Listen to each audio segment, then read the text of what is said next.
Okay, here's a little personal dot. Gutenberg. I always heard, like everyone has, Gutenberg. And I thought technological breakthrough, we had to have it, boxes checked. Well, it's really more complicated than that. Uh, I mean, he did it. Like the other people, Chinese do everything. They were experimenting with this quite a while, but Gutenberg was a goldsmith and he knew metal. So he knew how to come up with the right alloy for the movable type itself, because most of them were too soft for the repeated impressions that you needed. So he came up with that. Then he came up with this perfect oil-based ink recipe that worked. And I also learned that printing is called the black arts, which I didn't realize.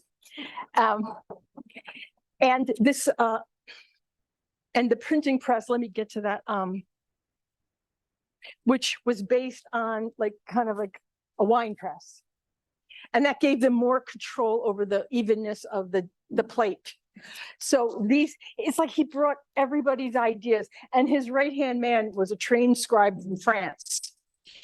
So he brought everything together.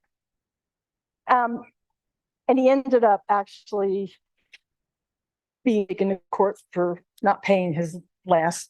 And it's a sad story, but what I like is that historians rally around like, no, it was him, not the guy who won the court case. You know what I mean? It was who was his assistant, because they thought he was taking too long because he was such a perfectionist, which I can see where that would happen. Now, that was his font there, just the first font, but he kept it really close to manuscripts, which I thought was interesting because he's trying to kind of take the copyists out of the whole procedure. So I always heard about the Gutenberg Bible, and I'm like, okay, fine, maybe the first book or close to it. But the Gutenberg Bible was an amazing artistic achievement. I mean, the thing is beautiful. And I found a really high-res copy, and I was like, oh my gosh. And it was the success of it artistically that really kept this whole thing going and got this thing started. I honestly thought it was the breakthrough. But if you think about it, if you have a scribe things in beautiful calligraphy, and then you have this machine that copied it. At first, people didn't know what it was. They were like, oh, those lines are so neat, I don't need my glasses.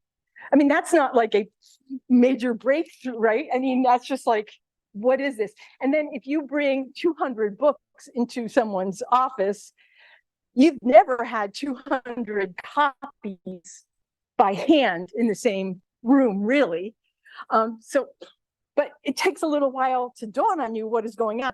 But to be really clear, what was cool was that this is the first time like a scholar in Germany could be looking at the same book as a scholar in, say, Spain.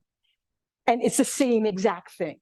There's no hand, like someone got tired, there's a line on the next page, someone made a mistake. And that is like mind-blowing if you think about it. So when books started, and I'm happy to put this into layman's terms because I never had it kind of, put together. They couldn't really compete with manuscripts as far as illustrations.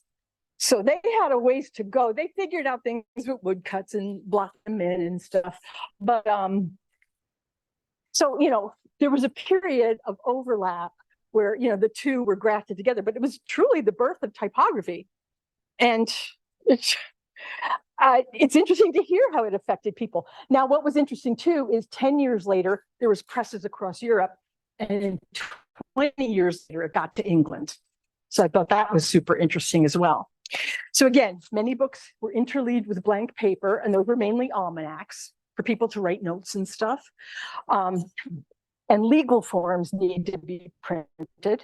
And of course, the writing manuals inspired people. So with the birth of printing, writing became even more important. It's kind of counterintuitive, right? I mean, you would think it would almost knock it out. It was just very exciting to do that. But the one downside of Gutenberg that we have to thank him for is that the main thing they printed was tax forms. No. It was super important. And it was based on the millions of indulgences that were sold prior. That was the template they used for the tax forms. So tax forms, thank you, Gutenberg, was what he kind of, well, yeah, let's tack that onto the story when we give the 2-sentence synopsis.